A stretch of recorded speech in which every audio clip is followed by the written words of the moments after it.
नमस्कार, मैं वंशिका वाजपेयी और आप देख रहे हैं इंडिया 24/7 लाइव टीवी। क्या 10 मई की रात अफगान बॉर्डर के नजदीक पाकिस्तान के चगाई हिल्स में भूकंप आया था, या फिर नूर खान एयरबेस के करीब पाकिस्तान के परमाणु ठिकानों पर हमला हुआ था और उसी हमले में पाकिस्तान के परमाणु हथियारों को नुकसान पहुंचा?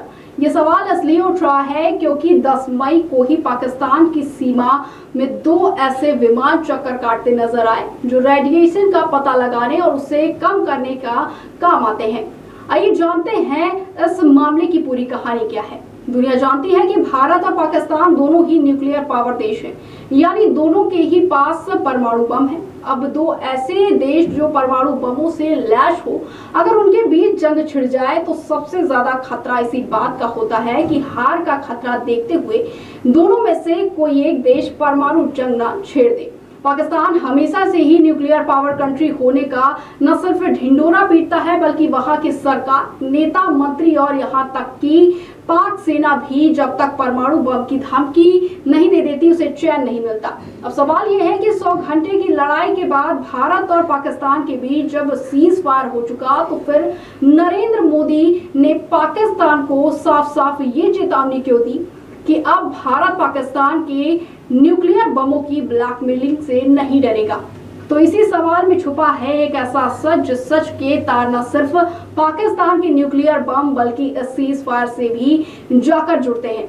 वही 10 मई की रात 1:44 पर अफगान बॉर्डर के नजदीक बलूचिस्तान के चगाई हिल्स के इर्द गिर्द भूकंप के झटके महसूस किए गए। रिक्टर स्केल पर इसकी तीव्रता 4 मापी गई।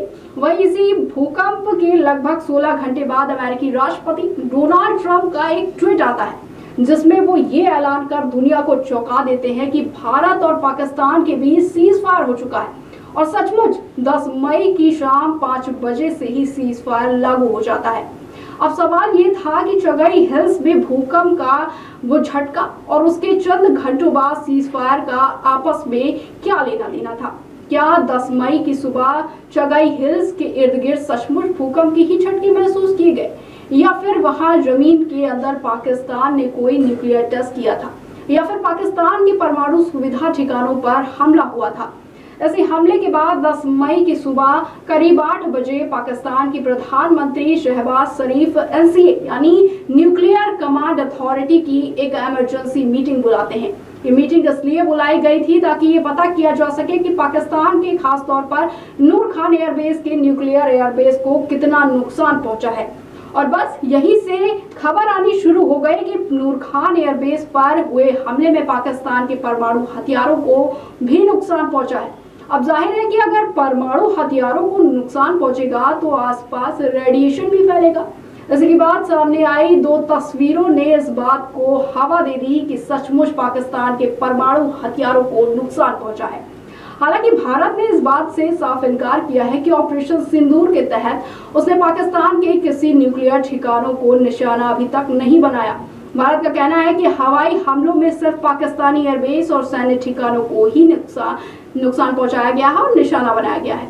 ऐसी तमाम अपडेट्स के लिए देखते रहिए इंडिया 24/7 टीवी। धन्यवाद।